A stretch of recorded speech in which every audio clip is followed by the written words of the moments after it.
আজকে আমরা কনজুগেট বিম মেথডের একটা সিম্পল সলিউশন দেখব। আমি যদি একটা সিম্পলি সাপোর্টেড বিম নেই, এটাতে একটা রিঅ্যাকশন থাকবে ফোর্স, এটাতে একটা রিঅ্যাকশন ফোর্স থাকবে। আমি একদম মিড পয়েন্টে যদি কোনো একটা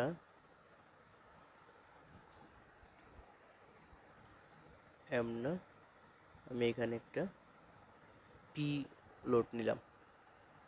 তাহলে পি লোড যদি নেই তাহলে এদের ডিস্টেন্স টোটালটা আমি L/2 করে দেই, L/2 L/2।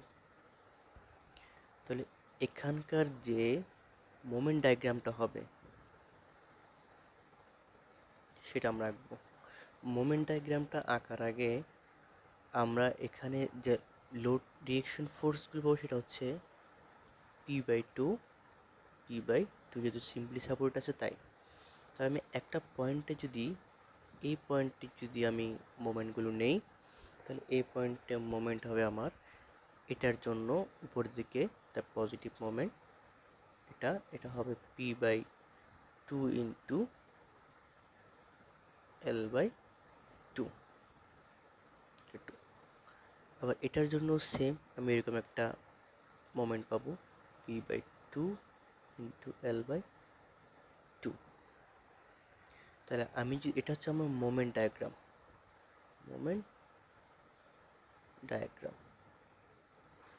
আমি যদি এখন M/EI ডায়াগ্রাম আঁকি, কি হবে? এটা আমার কি ছিল? এটা আমার ছিল PL/4, জাস্ট নিচে একটা EI চলে আসবে।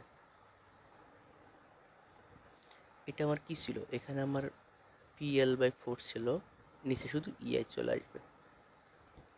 তাহলে এটাকে আমরা কাজ করাবো হচ্ছে এভাবে।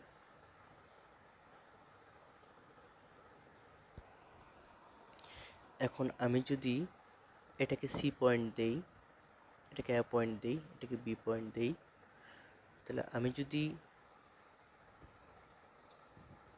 টি সি বাই এ বের করতে চাই, তার মানে হচ্ছে টি সি বাই এ মানে কি? সি পয়েন্টের ডিফ্লেকশন এর সাপেক্ষে হিসাব করব, ঠিক আছে? এর সাপেক্ষে হিসাব করব। তাহলে এরা যদি উপরে ফোর্স দিচ্ছে তাহলে এখানে একটা F1 থাকবে, এখানে একটা F2 থাকবে, সেটা আমরা এখানকার হিসাব করে বের করব। এই দুটাকে মোমেন্ট, এখানে মোমেন্ট নিলে F1 পয়েন্টে যে মোমেন্ট নিই তাহলে এই তিনটার মোমেন্টের কারণে এই F2 ভ্যালু পাবো, F2 তে মোমেন্ট নিলে F1 এর ভ্যালু পাবো। তাহলে আমি যদি সি সেকশনে ডিফ্লেকশন খুঁজি, এটা ডিফ্লেকশন হবে এভাবে। আমি সি পয়েন্ট ডিফ্লেকশন যদি নেই এর সাপেক্ষে, তাহলে আমার এরিয়া বের করা লাগবে এ থেকে সি, এবং সেন্টারটা হবে এইগুলার অটোমেটিক্যালি আমার ইয়ে থাকবে। তাহলে যদি আমি সেটা বের করি,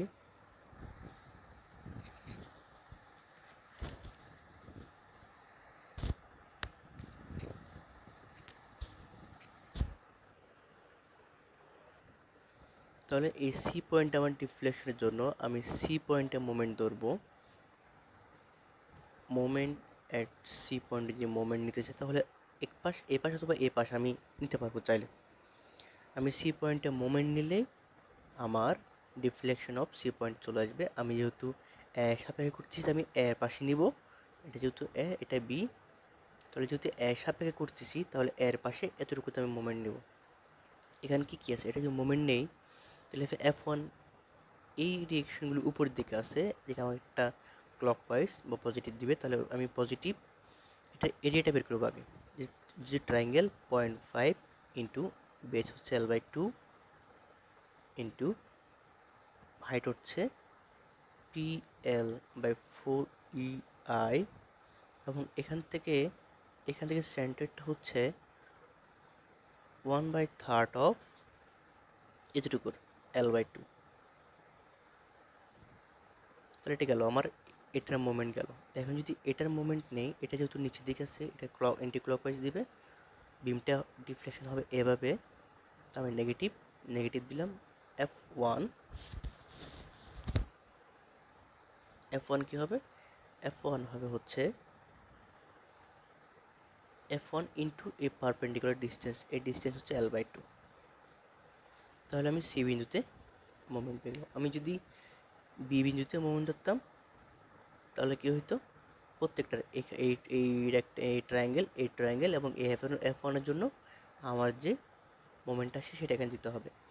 মোমেন্ট বাই ইআই ডায়াগ্রাম, এটাই হচ্ছে আমার deflection of A beam at A point. তাহলে সি যদি নেই, তাহলে সি পয়েন্টের ডিফ্লেকশন এর সাপেক্ষে আমি পেয়ে গেলাম, ঠিক আছে। আর এটা মূলত এরিয়া, এটার জন্য এরিয়া এবং তার সেন্টার দ্বারা গুণ, প্লাস থাকবে কি, প্লাস থাকবে হচ্ছে এ ফোর্স ইন্টু পারপেন্ডিকুলার ডিস্টেন্স, এটা আলাদা লিখে দিলাম, ফোর্স ইন্টু পারপেন্ডিকুলার ডিস্টেন্স।